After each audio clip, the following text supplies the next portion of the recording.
ধানের ভান্ডার হিসেবে পরিচিত রাজ্যেই এবার চালের দাম ঊর্ধ্বমুখী।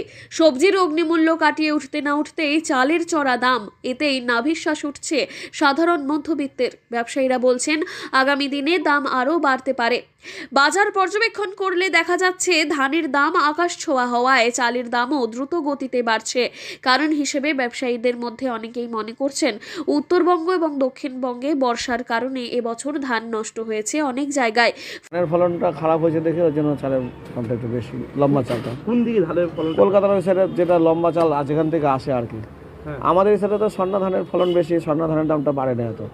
কোন কোন চালের দাম বেড়েছে? শুধু লম্বা চাল বলতে মিনিকেট চাল, তারপরে রত্না চালের দামটা বেশি বেশি বেশি। কত টাকা করে কেজি প্রতি বেড়েছে? তাও তো মিনিকেট চাল 1 কেজি ধরেন 3 টাকা 4 টাকা 5 টাকা 5 টাকা পর্যন্ত বেড়েছে। এতে সমস্যা হচ্ছে না মানুষের? আপনাদের তো বিক্রি বাটা করতে আমাদের তো কিনতে হচ্ছে বাধ্য হয়ে, আমরা দামের জন্য অনেক সময় চাল কিনতেইছি না, বাধ্য কাস্টমার চাচ্ছে তারপরে আবার কিনতে হচ্ছে, বাধ্য হচ্ছে। মানে বন্যার কারণেই চালের দাম হ্যাঁ, যেহেতু ধানের ফলনটা খারাপ ওইদিকে, মানে আপনার কলকাতা বর্ধমানের সাইডে যেদিকে বর্ধমানের চালটা বেশি, বিশেষ করে লম্বা ধানের দামটা বেশি, মানে সেই এলাকাগুলোতে চালের ফলে উৎপাদনে ঘাটতি দেখা দিয়েছে, যা সরাসরিভাবে প্রভাব ফেলছে চালের বাজারে। দোকানদারদের দাবি সরবরাহ কম থাকায় পাইকারি বাজার থেকে বেশি দামেই চাল কিনতে হচ্ছে, ফলে খুচরো বাজারেও দাম চড়ছে। বাজারে প্রায় সব ধরনের চালের দাম লাফিয়ে লাফিয়ে বেড়েছে। আগের তুলনায় প্রত্যেক কেজিতে 5 থেকে 7 টাকা পর্যন্ত বেড়ে গিয়েছে। আগে মিনিকেট চাল বিক্রি হতো 55 টাকা কেজি দরে, এখন বিকোচ্ছে 62 টাকায়। বাঁশকাঠি চাল আগে বিকোতো 70 টাকায়, এখন বিকোচ্ছে 80 টাকা কেজি দরে।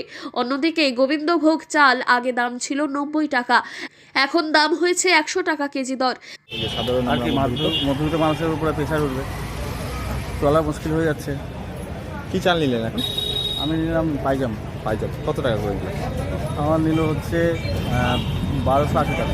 প্রচুর অসুবিধা হবে, এটা তো মধ্যবিত্ত মানুষের উপরে প্রচুর প্রেশার পড়ে যাবে, চলা মুশকিল হয়ে যাবে। দাম বৃদ্ধি নিয়ে সাধারণ মানুষের মধ্যে অসন্তোষ বাড়ছে। মাসিক বাজেট যারা মেপে চলেন তাদের পকেটে বাড়তি চাপ পড়ছে।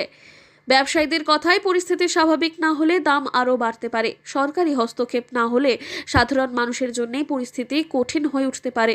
এখন দেখার বিষয় সরকার এই মূল্য বৃদ্ধি নিয়ন্ত্রণে কী ব্যবস্থা নেয়। জলপাইগুড়ি থেকে সুরজিৎ দে রিপোর্ট, লোকাল 18 বাংলা।